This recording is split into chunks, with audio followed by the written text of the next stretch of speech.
All right, welcome to number 30 of the Sonification World Chat and the official kickoff, small though it might be, for the GeoSonNet project. And we are going to go down our agenda, but we may speed things up just a little bit. We'll be repeating this conversation this afternoon, and I am back from my first trip to the American Geophysical meeting, and it was wonderful.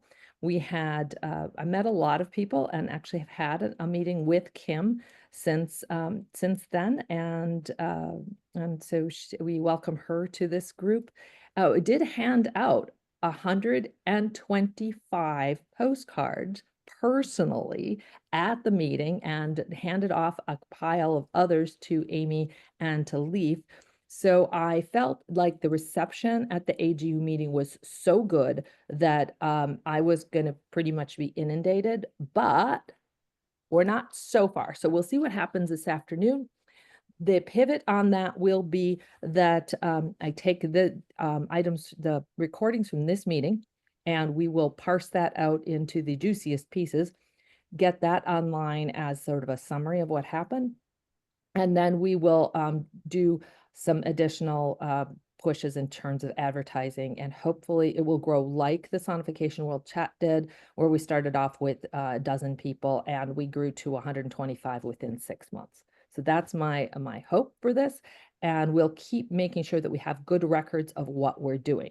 So everybody on the meeting already knows me, but the way we're going to do our introductions, and when we get a chance and we have a larger group with us, we do have a large percentage of people on these meetings who are visually impaired. So we say, hi, my name is Kate, and I am representing Glass Education and the GeoSonNet project. My pronouns are she, her, hers. And this morning, I'm looking a little frightening. So brown hairs in a ponytail. And I'm here at my house here in southern Wisconsin, and we have cold weather, but not a darn pinch of snow. So that's the most depressing combination for we Northerners. And I was one of the founders of the Sonification World Chat in 2020. And I do not personally do any sonification projects, although I launched worked with the sonification project with Afterglow Access and with the Space Telescope Science Institute Astronify project, which you will hear plenty about in the months to come. So with that, we just head around the room, and and Nick is going to make it this morning, so we are well represented. So Adrian, go ahead and give your introductions. Sure. Well, hello, everybody. I'm Adrienne Provenzano. I'm a musician and an educator. I'm part of NASA's Volunteer Solar System Ambassadors project, and I've been doing that for more than a decade now. We share all things solar system and cosmos from a NASA perspective as volunteers across the U.S. with our communities and elsewhere. I've been involved with Sonification World Chat not quite since the very beginning, but pretty close to it, I believe. I first learned about that because I was presenting at the Sci Access conference about a project I'm doing called International Space Station Suite, which is inspired by images and activities on and off Earth connected with the space station. That is not a sonification project specifically, but it is a project that I'm trying to include accessibility into in many ways. I do, as I said, music projects as well as various types of education projects. I'm very interested in this idea of accessibility and inclusion and finding various multimodal and multisensory ways to do education and outreach specifically. I am interested in the research end as well, because then that gets translated down into education and outreach. So I'm interested in that component of it. I have been active in the Learn group of Sonification World Chat off and on for a while too, and was involved in creating the lesson plan project that we worked on using Chandra's sonification information. And currently one of my projects is working on a presentation for the annual SEEK conference, Space Exploration Educators Conference, which is offered through Space Center Houston, and usually has a lot of participation from Johnson Space Center as well, since it's across the street. And I'll be presenting for the second time a topic of NASA's Earth fleet So that dovetails actually very nicely into the shift to geosciences because the Earth fleet is studying Earth sciences. So I'm very excited to see how that's going to connect up. I've been part of the SEEK project, the SEEK conference for about a decade. Actually, I think maybe even more than that. So that's a little bit about me, and I'm very interested in connecting the arts into STEM. So arts integration and arts in STEM is very important to me as well. And it's great to be back with people on this project. Thanks, Adrian. Matt, you're up. Sorry about that. I'm Matt Henry. I represent the Everett Group today, which will be helping Kate and the Sonification project kind of do some evaluations as we proceed. I have had the blessing to have my vocation and avocation most of my life be the one and the same, and that was also music. I was an educator and conductor for the Air Force Band program for 20 years, taught before that, etc. So the whole sonification aspect of things really intrigues me in terms of the use of sound and connecting that to folks who perceive data differently. I'm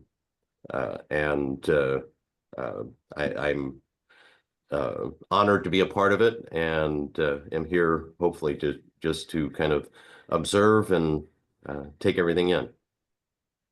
Thanks for having me. Thanks, Matt. Nick, are you able to chat with us this morning? Sorry, I'm a little short on breath because I've just power walked back from the doctors. But yeah, so I'm Nick Bonn. I'm an astronomer. I mostly work as a science communicator nowadays, though. My main thing is that I run a project in the UK called the Tactile Universe, which is all about communicating astronomy in multimodal ways with a particular focus on reaching people who are blind or visually impaired. But I'm also involved in the Audio Universe project, which specifically focuses on sonification, as well as the Strauss project, which is with a colleague, James Trafford. James is writing this amazing sort of software suite that people are going to be able to use to sonify their data in lots of really interesting ways.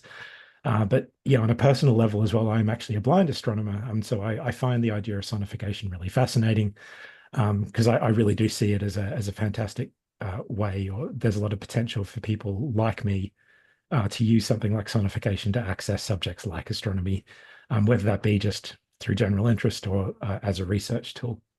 Yeah, in the past, I also worked on the iData project with Kate. I always forget to say that, but that's where all of this started for me. So yeah. Yeah, I kind of started referring to that iData project. Anybody who was on it with me, and it still speaks to me as we're buddies. It was a good project. It was a good project. A lot of good things happened from it. So Amy, go ahead. Yeah, hi everybody. I'm Amy Bauer. I'm a physical oceanographer at Woods Hole Oceanographic Institution, where I've been for over 30 years, doing research on ocean currents. I also happen to be blind. I've lost my vision slowly over the decades due to RP. I got involved with this group because I was part of a team called Accessible Oceans, which was doing some pilot study on sonifying some ocean data for informal learning environments like museums. And Kate found that project listed somewhere on the NSF websites and invited us to participate in Sonification World Chat, which is great. I'm mostly right now using sonification as an outreach tool, outreach and education. I'm meddling with it a little bit in my own research, but I haven't had a lot of actually, I haven't had a lot of time to do my own research recently. Luckily, I have a postdoc and some others in my group who are doing the hands-on work with the research. But as of about an hour ago, the Accessible Oceans team submitted a new proposal to Advancing Informal STEM Learning program at NSF to design and build and evaluate 3 museum exhibits that feature data sonification, and the theme will be ocean ocean currents and properties, which are not typically a topic in museum environments. It's usually all about the whales and the dolphins. And so we're partnering with the Museum of Science in Boston on that proposal. So fingers crossed for that. That's it. Thanks.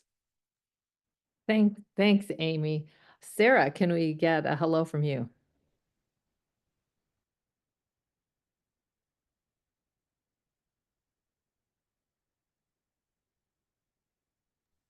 We're not getting any sound from you, Sarah, and you're unmuted, so I'm not sure what we need to try here.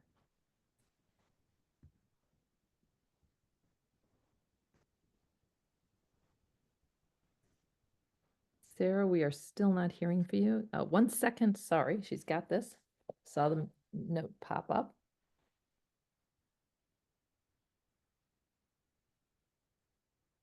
Oh. You may be back. Kim, why don't we go to you next? Yeah, hi everyone.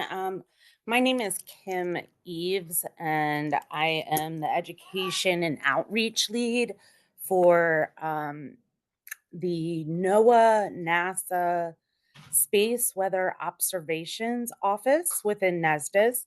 Our office is the one that it's newly formed, newly created and approved by Congress. Just a second, I just got For space weather observational satellites. So we engineer, build, research to operations, all of that for these space weather satellites that are going out and studying the sun. And then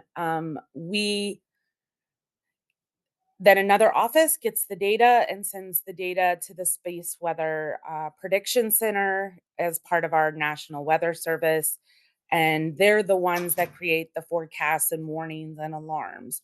They're the ones that get quoted during a geomagnetic storm in the newspaper articles and such. But we do satellites, and that is our specialty. We have one launching here this year and in 2025 called SWFO, SWFO for Space Weather Follow-On, L1. And I'm also part of the DEIA initiative here within our office. And I've been a part of that for a long time. I used to do the 508 compliance for my entire office. But I haven't had to do that in a while. So that's new for me to bring back on. But I've always been pulled to sound and music and being able to find ways to communicate stuff through sound and music. I'm not a musician. I have absolutely no rhythm or anything. But I do love music and just sounds in general. We did do a solar eclipse event and tried to use the light sound machine. I was explaining that to Kate. That was something that was important. We didn't really have luck. We didn't get anybody that was interested in using it, but at least we had it, is the thought that we had, and that we advertised it as being there. But yeah, so I'm very interested in how we can take our data and put a sound to it and make it more accessible for people, and see if that's possible with what we're doing. So, and then as a physical description, I've got brown, white, and purple hair in a high top ponytail, in a tank top, even though there's about 6 inches of snow outside. I've got every heat source in my house going, so it's almost too much. Um, and yeah, brown eyes. I got a cut on my nose because I swam into a pool. But I literally just got back from Florida at 3 this morning. So yes, sorry about that. But thank you. I am so excited to be here, and it's very nice to meet everybody. We are We are really glad to have you here too. So Sarah, you're ready.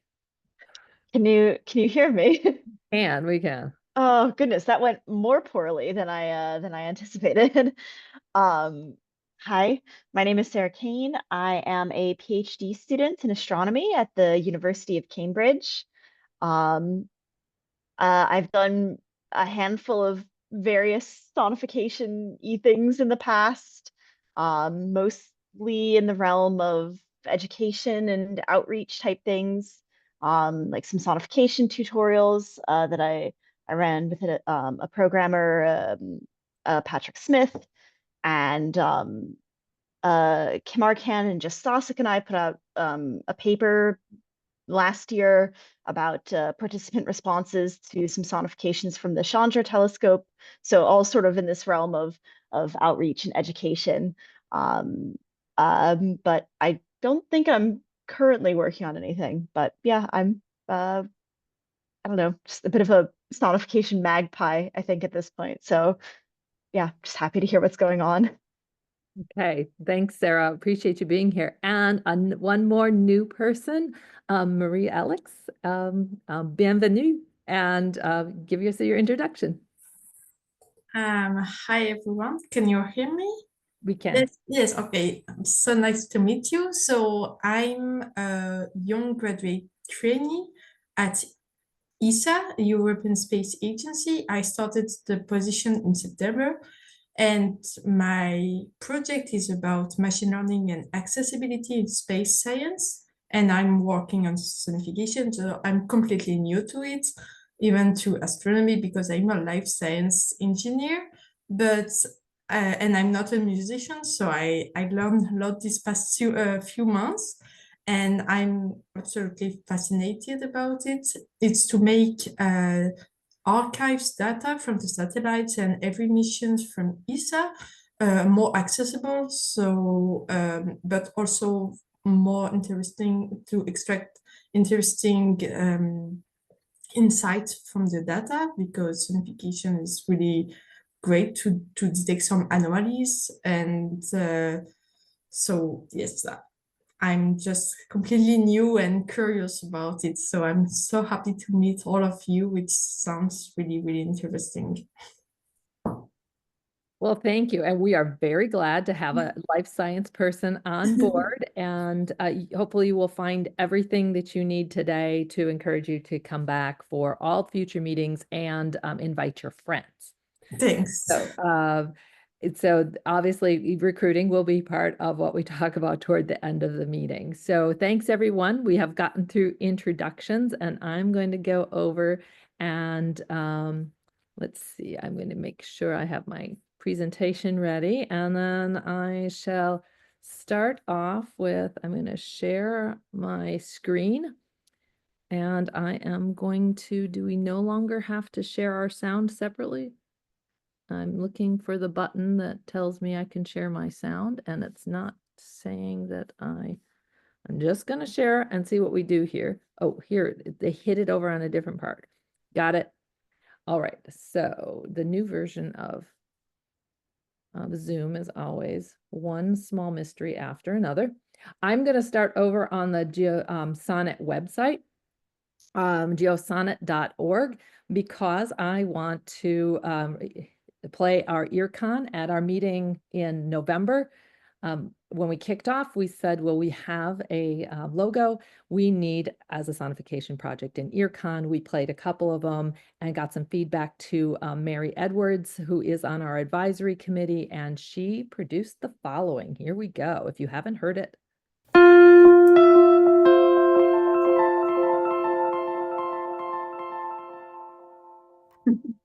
I hope that that came through well for you guys. I'll play it one more time, and then if it sounds anything less than absolutely fabulous, go listen to it on your own after the meeting. Here we go.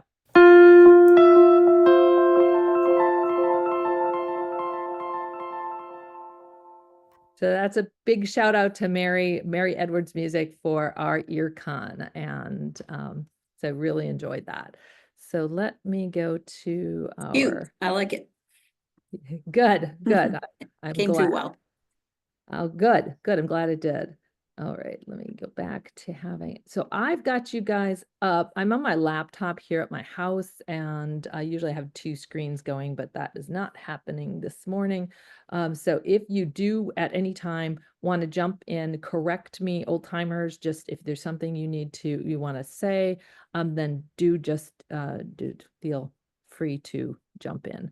So I'm going to view the slideshow and start with, got my just a GeoSonnet. It's not poetry now, but it will be. I will dump that line in about another month when we can officially say we have launched this project and it is becoming absolute poetry.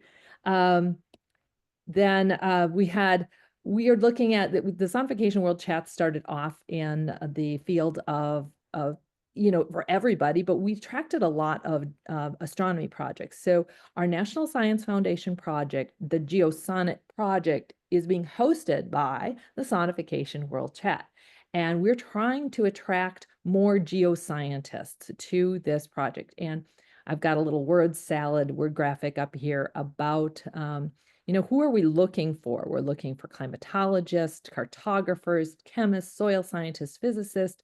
I have, and I've actually attracted some attention and had a meeting with a head librarian at a major university in Canada, and they're interested in this whole idea of being representative and being hosting and having sonification part of some of the things that they do as librarians. So we are open to anybody, anywhere in the world, and it takes a lot of international effort because culture is a big part of what makes sonifications work, our hearing system work. And so even though the funding is US based and I can't hire people outside of the US, everyone's welcome. And we want to make sure that that comes across. So the facts about the GeoSonnet project is that the grant period runs from started in September, and it will run for 2 years until August 31st of 2026. We have $200,000 to do some fairly major goals.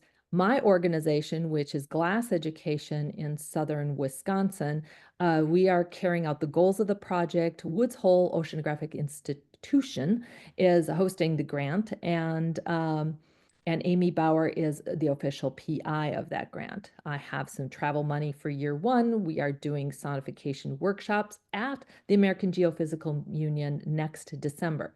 Now that I've been to one of these giant meetings, we will what we do at that workshop will evolve, and it'll be a decision of this group in the future. Now, our official list of people who are our advisors as far as the National Science Foundation goes are Mary Edwards, Scott Fleming from Space Telescope Science Institute, Leif Karlstrom from Oregon, and Bruce Walker from Georgia, Vizda Gudarzi from Columbia University in Chicago. And these are all unpaid positions. Adrian, Sarah, Nick Bond, Fia Dumsma are all people who have been part of the Sonification World Chat forever, and I consider them an integral part of this project as well. So the purpose of the GeoSonnet project is to leverage the lessons we learned over the last 4 years with the Sonification World Chat to accelerate the creation of multidisciplinary collaborations. So that's lots of not just the data scientist or the coder who's going to get the job done, but musicians and designers, evaluators, and neuroacoustics, people who have a background in how culture affects our hearing. All of those things are part of what you need to consider when you're creating a sonification. We want to accelerate the development of those multidisciplinary collaborations in the geosciences, specifically encouraging groups to submit to funding to the National Science Foundation.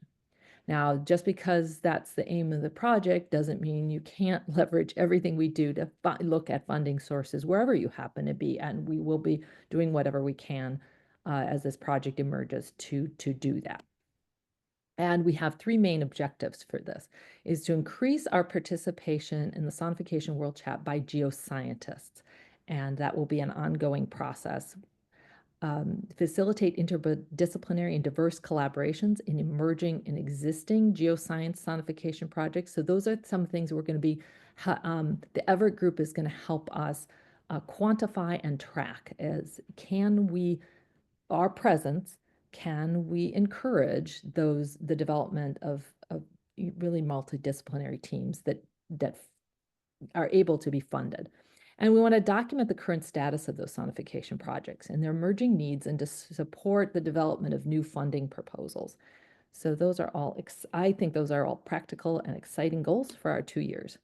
So when we look at what we've done so far, we have a web presence through the Sonification World Chat, and we are establishing a social media presence. Now that is within our purview, Glass Education, we're not the hip and trendiest group, but we are getting a presence going with LinkedIn, Instagram, and our Facebook pages. We're not so far making the decision to create a new GeoSonNet presence, but to do it through our existing networks, because we only have 2 years to work with, and establishing a presence right from the ground up I don't think it's going to be practical. Although I'm willing to take some pushback on that from people who are cooler and trendier than me. Is this a Glass Education presence? Or is it a Sonification World Chat?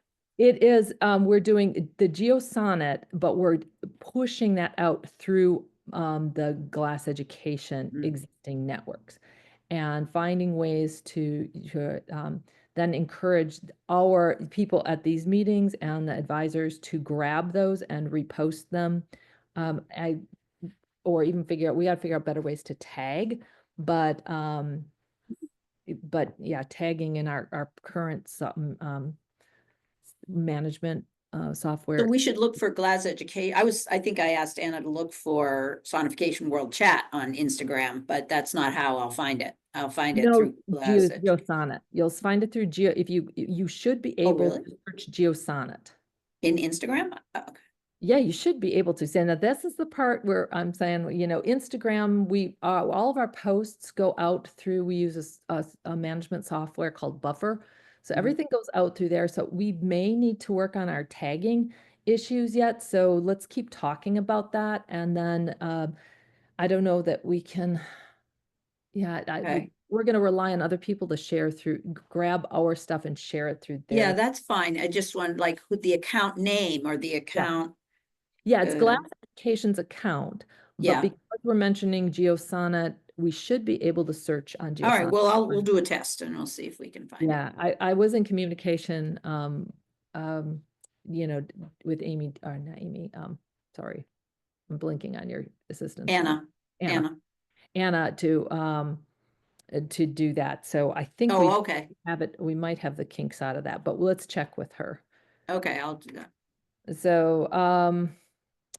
So we have also expanded our meeting offerings so that we have at least 2 time zones going here. And I'm still willing to, I can flex on those if we find better things, but we spent a couple of meetings working out this time. But as I said at the beginning, I think we're going to need to go back to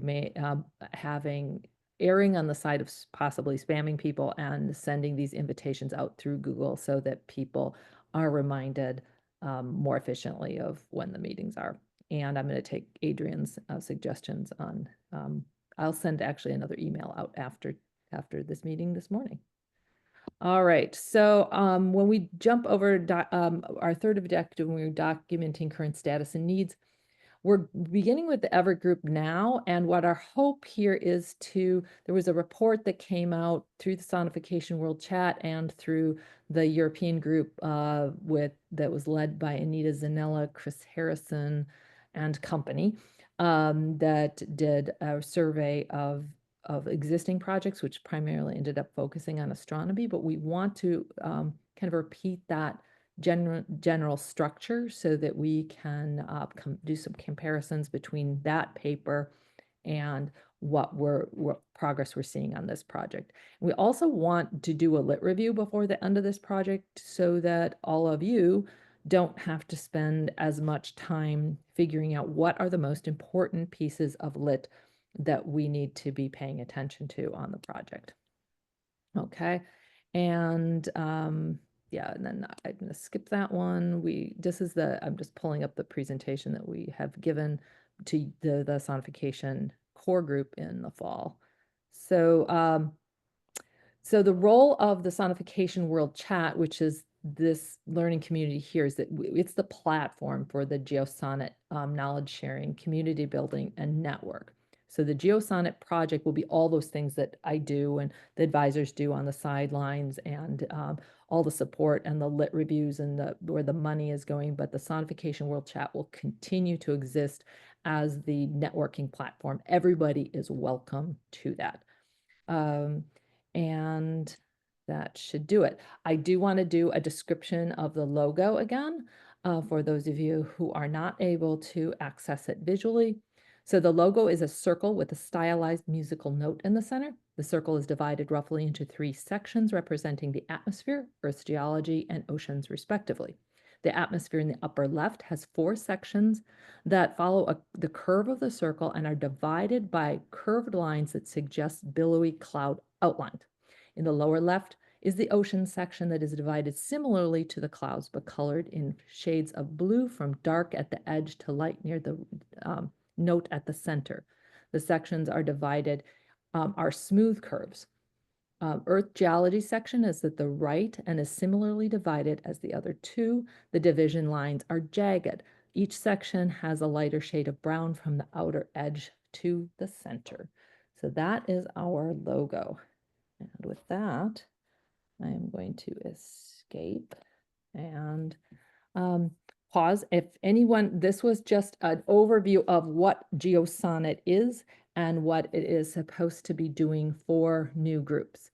So Kim and Marie Alex, if you have any questions, I'd be happy to answer them now.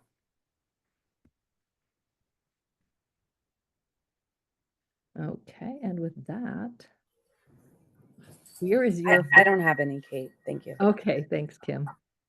I am going to go over to my PowerPoint slides, and the PowerPoints, I did do a PDF version of that, and I may start posting those within the website itself, but the link is available to get the PDFs out of the Google Drive.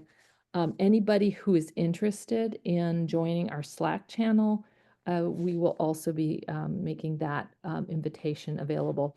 I've settled on Slack as it is, the accessibility on Slack on the phone is pretty good. The app on your desktop is not as screen reader, it still glitches, I believe. And but the phone works quite well, and so we've chosen Slack as our way of you know, as the community builds and we get side conversations and things going that we want to share on. I think Slack will serve us pretty well. And let me move you guys around here a second and get the slide. Let me see if I can get the start from the beginning. And so I've got a welcome slide here that has the Glass Education logo and the GeoSonnet logo on it. And it says, welcome, GeoSonnet begins with a look back on the 4 years of the Sonification World Chat. So what I wanted to do with this presentation is provide new people with some background as to what's been done.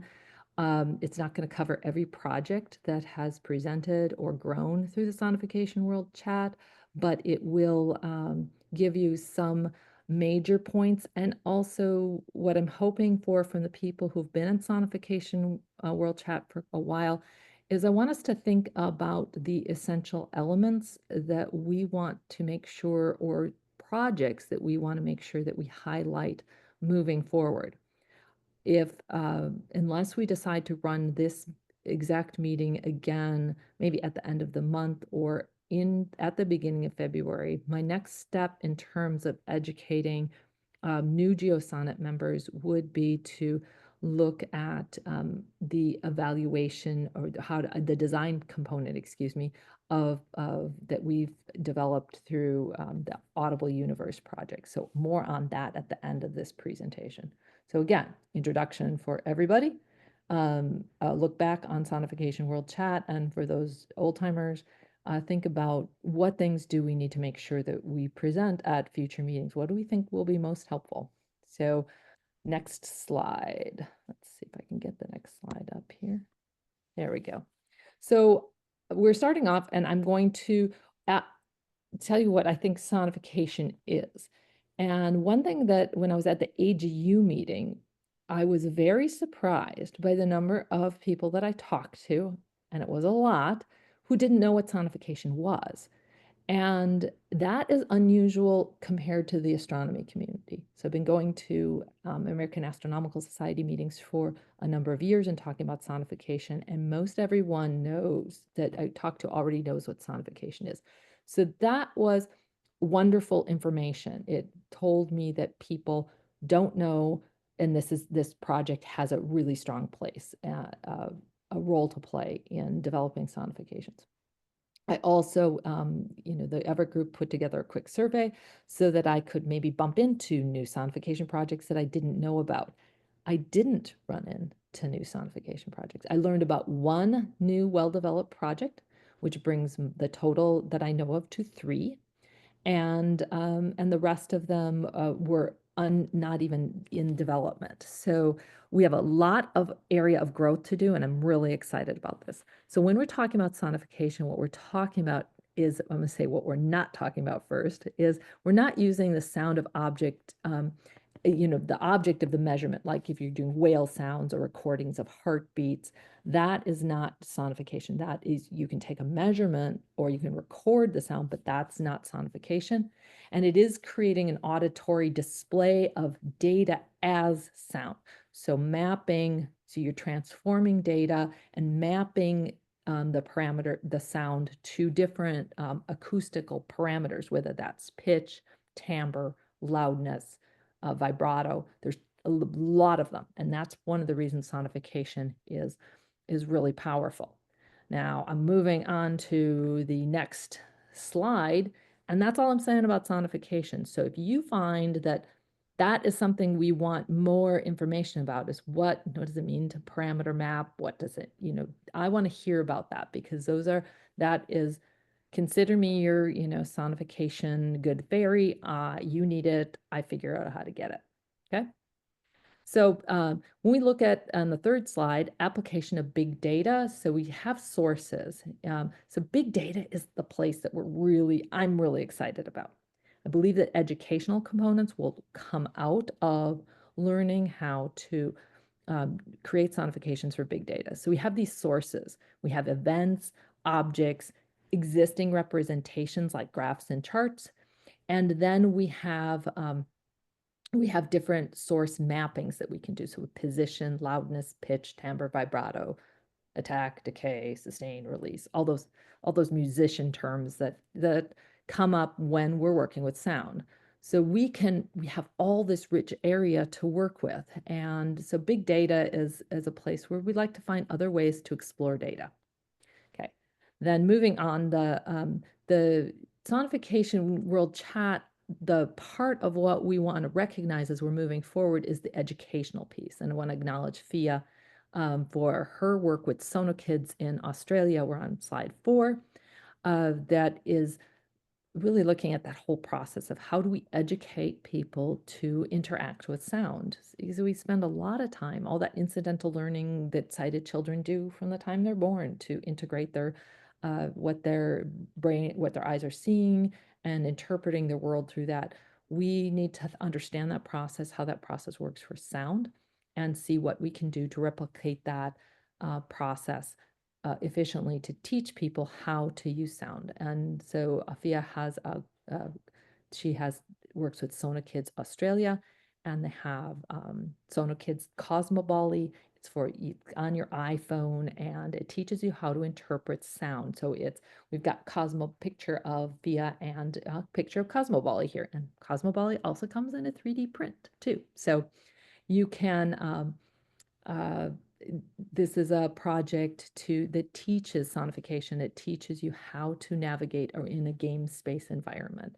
So that is one of the projects that has been part of World Chat for quite a while. So Fia came on early with us and we developed the Sonification World Chat as an answer We're on the 5th slide, which is just our logo, Sonification World Chat, where the O's have been replaced with various sound icons, and a picture of the group that was first on our Sonification World Chat. So we had our very first one, and we had about a dozen people on that call. And we were talking about some of the issues around sonification, because back in 2020, we're all fairly isolated. And some of the things that we found out, next slide, we're on slide 6. This is a graph that the title seems to have disappeared on, came out of the Zanella paper in 2023, that shows the proliferation of sonification projects that we surveyed. And in the end, we started off with ACE sonification projects by Penzias and Wilson, the discovery of cosmic microwave background radiation in 1964, and leading up to as kind of an exponentially growing number. And the number that they surveyed in 2020 was 98. And we have a lot of characterized information about that, in that paper. So that's what we know. So there's huge proliferation of projects, and they're not talking to one another. So we knew that the next slide says, what did we know in 2020? There's a lot of sonification projects emerging in astronomy. The projects were not sharing their work, and there's a lot of duplication of effort. We also know that blind, low vision participants are mostly confined to this position of being gifted a sonification, or at best being called in at the end to test. So it's, oh, see what I made for you? Don't you love it? And we know that's just not it's not an equitable way to do things, and it doesn't result in good sonification. And I'll get more on my soapbox about that later, but that's the things that we knew. And as Nick had pointed out at the beginning of the meeting, we came out of this project called iData, in which a piece of software called Afterglow Access, which is featured on this next slide. And it just shows the graphical user interface of the Afterglow Access software that we tried to redesign using a user-centered design process, which integrated the target audience, which are blind and low vision students, into the design process. What we learned from that would take a couple of beers and half an hour or so. So we won't go into that, but this is where we first encountered what a sonification of a astronomical image could do for students and their excitement about looking at that. So I have a picture of a star forming region and a slice through that we can sonify and listen to. And that was our first exposure. And as we learned, our lessons learned from the iData project and the Afterglow Access really had to do with how do you design with the user community in mind, and what are the important elements for that. And so when you talk to Nick and I, that's where our passion for this comes from. And this is just a picture of the iData project, because I have to pay homage to this awesome experience of my life. And we have our iData logo up at the top, just the iData letters in print and braille, and a few pictures of the folks that were at the iData project. Nick, we've got the one up from one of the camps where we all managed to get on the stairs at the same time. And we've got a couple of service dogs. That was when Nick came with raffles. And we have students, another couple pictures of students working with some materials that we worked with on that project. So a lot of my passion about doing sonification and being of service to this community and expanding, it came out of this project. So, Can I go ahead. interject something, Kate? Yeah, sure. One of the things you just mentioned, which I think is important, especially for people new to sonification, you said something about making sure that end users are in mind as part of the development of sonification. One of the things that I know you often mention a lot too, it's not just the end users being thought of, it's that they're actually involved from the very beginning of a development of a sonification. So that's a very critical part, and the iData project definitely shows the application of that. Thanks. All right. So the next slide on this was accessibility in astronomy, and I have a picture up of Nick, myself, and Wanda Diaz-Merced. And like I like to say is that I think there's 6 blind astronomers in the world, and at least 3 of them have stayed at my house. And so Wanda is also a blind astronomer, was one of the pioneers in the area of sonification, because blind astronomers are forced to design their own tools to do their PhD research. So talk about equity, you have to do a double PhD research, project in order to just get your research published. And then if it's not maintained, it just disappears. And then all that experience and all that wonderful tools, they go away. And we want to keep that from happening in the field of sonification. And we look at the accessibility in astronomy as students lack the exposure and incidental learning from those experiences in astronomy to contribute effectively to the planning process. So that's why the education piece is so important, is that as we develop sonifications, we want to always keep the educational pieces in mind so that everyone can participate. And so we grow our community from both ends. And we need blind professionals on the team to create an environment that will lead to accessibility gains. And I will repeat this again and again, is that if your team does not include a person with a vision impairment, if it does, then you have naturally included, you have to make all your communications accessible, you have to make your presentations accessible, and that grows and ensures that the tool itself will be accessible. And more on that later. So one of those first early sonification projects was Xonify. And that was Wanda Diaz-Merced and Bob Candy, and they worked with some tools out of Georgia Tech to develop out of the sonification sandbox. And it was in JavaScript. Yes, Java, 20 years ago. And that was one of the first sonification projects that I knew of before I knew sonification was really a thing. I thought it was just something Wanda did. And that helped her in her research project. So skipping ahead, back to, where did Sonification World Chat come from and how did we get going? We've got some of the guiding principles of this, but glass education, this is the next slide. We came about in 2018. We were part of the University of Chicago Yerkes Observatory when it closed in 2018 in the middle of the iData project. We had to go out on our own, and that is when we started saying, well, what's important to us as an organization? And we started talking about that at the American Astronomical Society meeting. And that's when we met Scott Fleming from the Space Telescope Science Institute.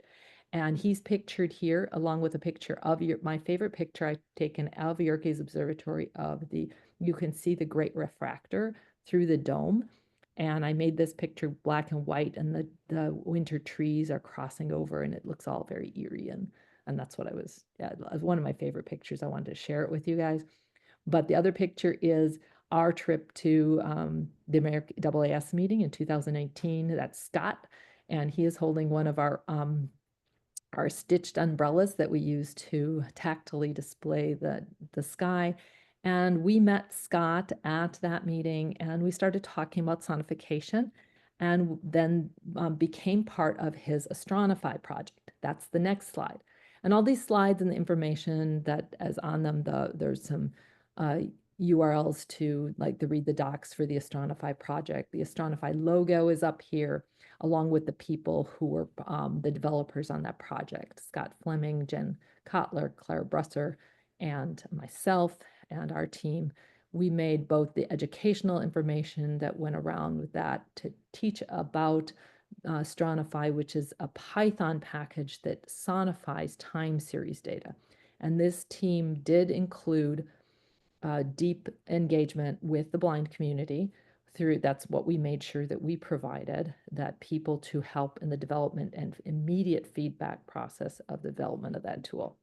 So that the Stronify was and glass, we were that's how we really started following through with this idea of having the Sonification World Chat. And so by the time we hit April, you can see our next slide, Sonification, we decided to start doing demonstration days. So a project that Sonification World Chat was supposed to be just a meeting to get things started. Well, it kept going, and we decided to really start sharing information. As you can see here, there are many more people. We jumped to 24 already by April, and by the fourth project, we were doing presentations. And I thought, well, we'll do a few sessions of these, and then we'll be done. We've never actually gotten done sharing sonification projects and innovations that have come through. So that's why Sonification World Chat kept going. And so in doing that, we discovered that like 3 needs are really emerging. And we said, we need to consolidate and share knowledge, and we need to work towards standards, and we need to evaluate the efficacy of sonifications. Can we use them to meet our research and education goals? And in the process, through a lot of discussions, the whole idea of going towards standards, we discovered that standards are going to develop if we could get published research that's been evaluated, that we can't sit back and decide what those standards are, because the deeper we got into looking at sonification, the bigger the need for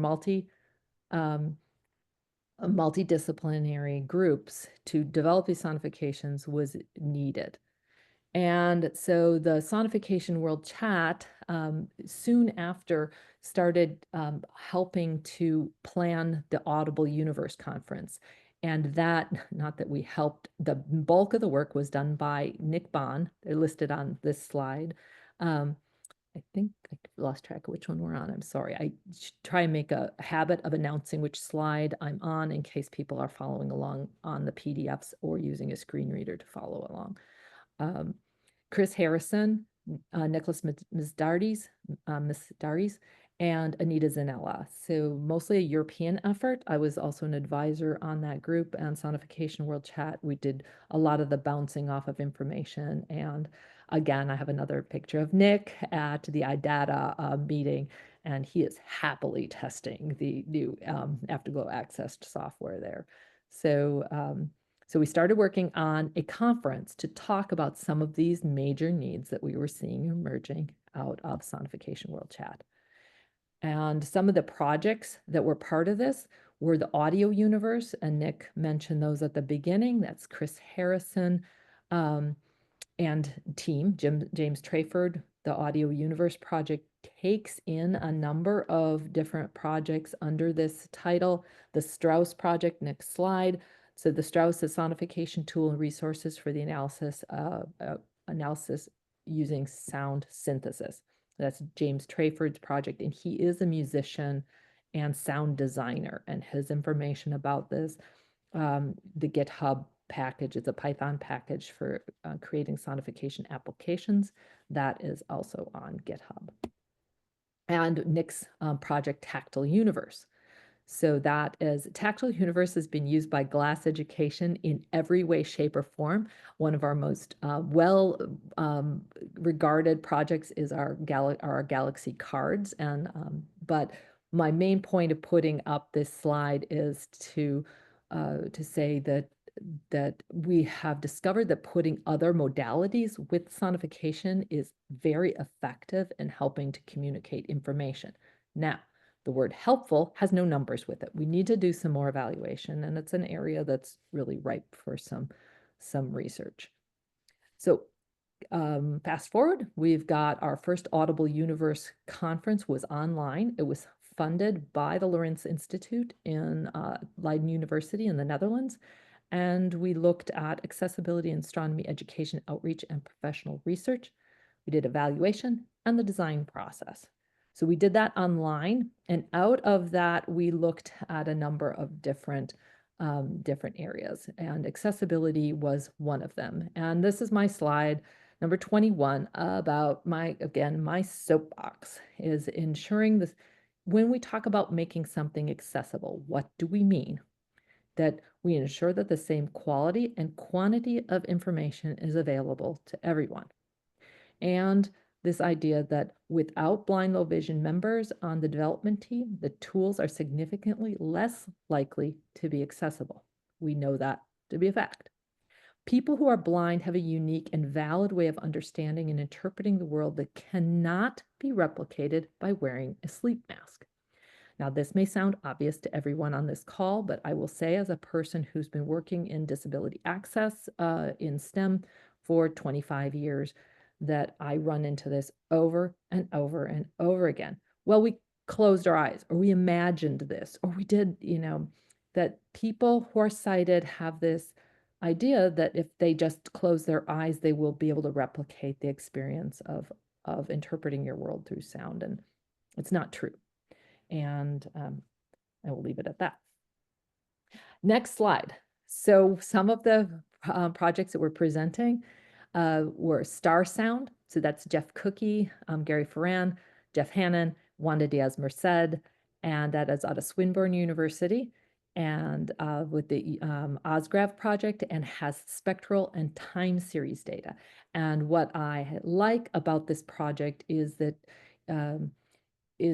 it has an amazing graphical user interface, but it's all able to be used and manipulated through keyboard commands, and you have so many more channels and a lot of control over the data. So this was developed specifically to do data analysis, but for those of you in the geosciences, that whole platform in terms of looking at spectral analysis could be very useful. So I put that one out there as a project to look at. And they also have Vox Magellan with that. So same development group. And Vox Magellan, what you're seeing here is a screenshot of a Vox Magellan session, which has a scatter plot with groupings of three different colors of dots on the scatter plot, and the images are scaled to a trackpad. So you can orient yourself where you are and where you want to explore in it is also a visual plot, but it spatially orients to a trackpad, and it allows for mapping of higher order harmonics. So you can, each one of these, you can map, you have a lot of control over how you're mapping the parameters of what was a scatter plot to sound. And this is used in the Deeper, Wider, Faster Citizen Science project. And we can provide, there are recordings. Each one of these projects that I'm highlighting has a recording from the Sonification World Chat on the Sonification World Chat YouTube channel. And we'll get you more of that information later as well. So then we, talking about the design, moving from design to evaluation on slide 24. We did not know about ICAD when I first started working with Sonification World Chat. This is the International Community for Auditory Display. These are the folks who research sound, all kinds of sound, ear cons and sound parameters and interpretation and evaluation. They do a lot of the nitty-gritty evaluation on sound. And most projects that we saw in developing in sonification for astronomy had only informal evaluations based on anecdotal or qualitative feedback, and that usability and interpretability efficacy are rarely evaluated separately. And having gotten more involved with ICAD and understanding evaluation process in sound, that's important, that your interpretability and your usability need to be evaluated separately, and how effective is your sonification in conveying what you want it to convey. And there are low levels engaged with sound professionals in the design process. So we need to look at increasing that. So this next slide is a picture of we moved into doing Audible Universe 2. And there's some important pieces that came out of this. Even though it was focused on astronomy, there's a lot of lessons to be learned. in terms of design is the good sonification design requires an expert in the data to be sonified, which we typically don't have a problem doing. That's typically where the sonification motivation initiates. But we also need to understand music, sound perception, and the impact of culture on the neuroacoustic processing. And that there is a need for data experts to have access to a design process. So one of the things we knew we needed to help people with is provide you with some sort of process. How do you frame designing a good sonification that takes into account all of these multidimensional features? So that was, we have our slide 26 is a group photo from the Audible Universe conference that was again hosted by the Lorentz Institute at Leiden University in the Netherlands. It was fantastic. They really helped us structure how we go about solving some of these or investigating some of these big issues in sonification. And it has provided a lot of framework from which this GeoSonNet proposal is operating from. So in Audible Universe in December of 2022, we reviewed the current status of data sonification in astronomy. And we had flash talks to show and show and tell office hours. So we had a lot of interaction, gave quick information, and then had side conversations if you wanted to ask more questions or go deeper into any specific sonification. And we did have hands-on sessions to work with hypothetical data. And also in this, we had the data sonification canvas. This was developed by Sarah Lindsay and a group at her Sonification Design. And this was specific for us. And this is a screenshot of the data sonification canvas. Imagine a sheet that's divided basically into 4 sections. And each one of those sections goes through a piece of the design process, and it has some questions and things that you want to think about. It brings the design process into a more simplified form. And I believe that, yes, in this last slide, I have a picture of what those sections are supposed to do. And what I'd like to do at the next Sonification World Chat, this is one of the early pieces I think we should be looking at is the design canvas. So each section of this takes you through one of these steps. So section 1 in the upper left is a use case. Who are your users? What are the goals and the context of your sonification? What do you want it to do? Section 2, moving to the right, is mapping choices. How do you map the parameters, the sound parameters? So how are you taking the data characteristics and what sound parameters are you mapping them to? And how are those choices being made? The third section on the lower left is what is your approach? How does your how would you position your approach to the sonification? And that's like almost like on a sliding scale from strictly data, or who do you want? What do you want to communicate? Is it artistic? Is it, you know, where what are you trying to do? And then how do you imagine in the last section in the lower right? What's the listening experience? How do you imagine your users will listen to the sonification? So that was, in this section, I really do need someone to re-explain to me. This was one of the most challenging sections, is that, and each one of these casual, semantic, and reduced. If there's anyone on this call who remembers exactly what those were, I would be happy to yield the floor to you. I'm looking at you, Nick Bond, but you don't have to be put on the spot at the moment. What we did, we took this design canvas and we applied it to different projects. And the next slide shows one of those projects, Astro 4BD. And that's a project out of Greece by Andreas Papalambou. And he's awesome. This project is so cool. I bring this one up in particular out of all the projects that we did. because it had a haptic component to it, and it also allowed you to use an iPad and to maneuver around an iPad, get haptic feedback while you were getting the sonification. It had some really amazing features, and I would love for someone to pay attention to this project, which is no longer funded and active, but it has some excellent features to it. Another project, when we look at that back to the iData project and the Aftergo Access, that project has lived on.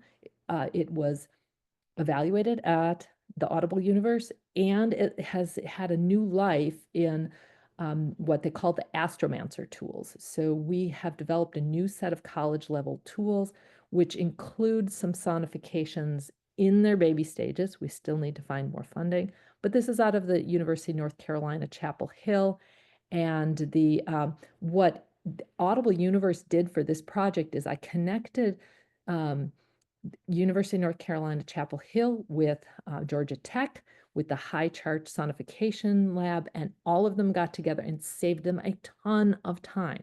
So out of Sonification World Chat, developed the Audible Universe, and I can at least plot one example by which our Bruce Walker at Georgia Tech and his programs got us connected with some good evaluation tools and some already developed tools that we could pull into and jumpstart new sonifications. And that's what we would like to see happen with the GeoSonnet. Okay, I'm going to close with an example of a project, the Chandra X-ray telescope sonification projects. Back in 2020, they were one of the examples that I used when we were looking for funding for the Astronify project. It was one of the examples I used, like, cool to listen to, useless if you're blind. And in those 4 years, that project has developed into one of the best public outreach sonification projects that I've seen. It has haptics. It's here's Olivia, who works at our office and is not sighted, and I at the AAS meeting, and we are going through their 3D model and listening to their sonification. They have a haptic and a tactile. So you have a lot of orientation to what you're exploring, a lot of control over where to explore in the sonification, as well as having something that is amazing to listen to. So I've thrown a lot of information out of this right now, but I'm going to stop sharing and cut my long-windedness and get back to you guys. But the moral of the story is, in the 4 years of the Sonification World Chat, we've gathered a lot of information. There's a lot of projects out there, and we want to share that and see how that helps to jumpstart new sonification projects in the geosciences. What we know so far from my brief foray over at the AGU meeting is that there's a couple really cool projects that have started that have a lot of these elements in them, but not nearly as many as there are in astronomy. And there's a lot of information to be shared. And we want to see people explore, be successful, and have a great time with sonifications. Okay. Kate, I'm sorry. I put in the chat, but you kept talking about the PDF version of what Yes. you were showing. How do we get that? Well, I should put that on our website because I sent that out on the Slack channels only at this point. Oh, So the okay. link to that is in the Google Doc. So I will get that that'll be my midday activity. Make sure that's available on the GeoSonnet website. Okay, will I find it on the page that has the meetings? Yeah, I can do that too. And Okay. I can send, actually, if somebody else is talking here for a minute, I can put the link to the PDF directly into the chat right now. So Thank if you. people keep talking, and I do see, I'm sorry, I only had one screen going at the time, so I did not see the chats coming in. So, so if you had questions, just shout it out again for me while I look for the PDF from. One of the things I would also like to mention, and maybe this can be added in for the second meeting today, is that the United Nations Office of Outer Space Affairs has a section called Space for Persons with Disabilities. They have a number of different sort of subsections: space for women, space for youth, things like that. They're also connected with the UN Sustainable Development Goals, which is another way that geosciences can also be connected in with sonification. But anyway, in the last couple of years, and I know Kate was involved in this in a lot of ways, there's a great section all about sonification. There's a video that has audio as well. It may also have a closed captioning and a transcript. I'm not sure about that, but it goes into a lot of detail about many of the projects that were talked about today, and there are other resources as well. So I would just encourage people to check that one out if you're looking for more information. And also, as Kate said, because I've been involved as well in using the Chandra work and some of my education outreach, Chandra really has developed a lot over the last few years, and there are a lot of really wonderful sonifications in astronomy that I think that geoscientists can draw from for inspiration and practical use. Thank you very much. And there was also the opportunity to participate in that second Audible Universe conference online. I had the chance to participate in both of those remotely, which was great. And I will say that if it is possible to do a tutorial using that chart, that was a really wonderful exercise to participate in. And we did have interdisciplinary teams, and it was really a wonderful way to learn in a hands-on way, hands-on, minds-on way, what this sonification is all about, and how it's also important to get other modes of communication as part of that as well, including tactiles. Yeah, thanks, Adrian, because that's one of the things I'm trying to get a hold of Sarah to see if she would personally take us through an introduction of that. And because I think she'd be, well, obviously I can't even remember what all the parts were at this point, but it would be great to have that a review. I remember it was really a powerful experience in terms of the sound people learning to talk to the data people, talking to the design people, and yeah. And I know a couple people on this meeting today have said they're not musicians, and I think that speaks to why the collaboration aspect of these sonification projects are so powerful and empowering, because you don't have to be an expert in anything, but even if you wouldn't call yourself a musician, you may interact with music. You probably do in many ways, so you do still bring that personal experience with music to it. And in the same way, you may not be a scientist or an engineer, but you also do observations. So we all bring a lot more than we sometimes think. And I could see too, with this conversation that's happening right now, we're already reminding me of some of the important pieces of lit and studies that have come out of this. And I'm going to pick up my conversation with the librarian folks to see, do we have, what are our better options than Google Drive for collecting these and sharing these, the things that we put together so that they're most effective for us to build our knowledge base with.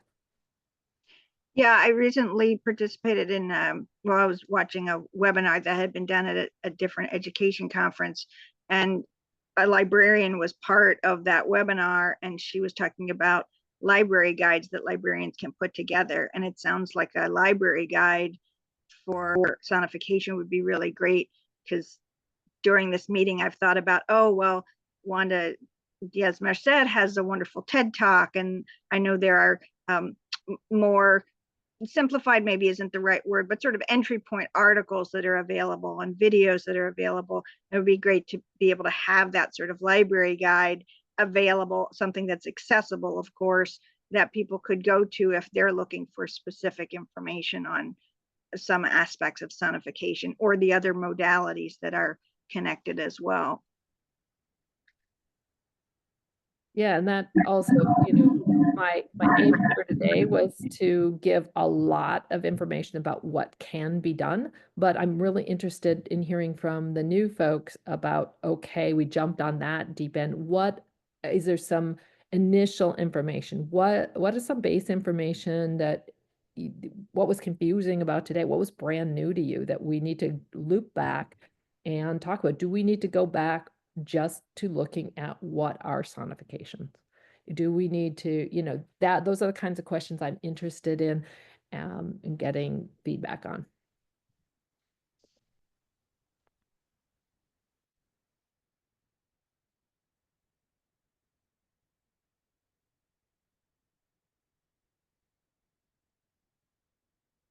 Okay, folks, we're coming up on the end here. I'm going to take the information from this meeting, do a little rearranging, and I'll be back at this in a repeat performance at 4 Central Time this afternoon. So we can pull in our Australians. All right. This was great. As my first meeting, this was awesome. So thank you everybody for being here and your participation. This is great. Well, thanks, Kim. We look forward to having more of your colleagues join us and get hooked on this. And space weather be a fantastic place for us to start. Satellites and big data and really cool stuff that we do have some cool tactiles to go with already. I think there's a lot of potential there. So let's keep this going. And do tell us what you think we need. You know, in order to hook so-and-so, you're going to need to talk about blank. So that's our job. So send your requests in. Will do. Thanks. And my internet was going in and out, so I apologize for that. But can I just email you for the PDF? Oh, sure, certainly. I will. Yeah, if you poke me with an email reminder, that would be Okay. All right, perfect. Thank you. I will do that. Okay. Thanks, everyone. Thank you, Kate. Thank Thanks, you. everybody. Okay. Bye. Ooh. Thanks, Kate.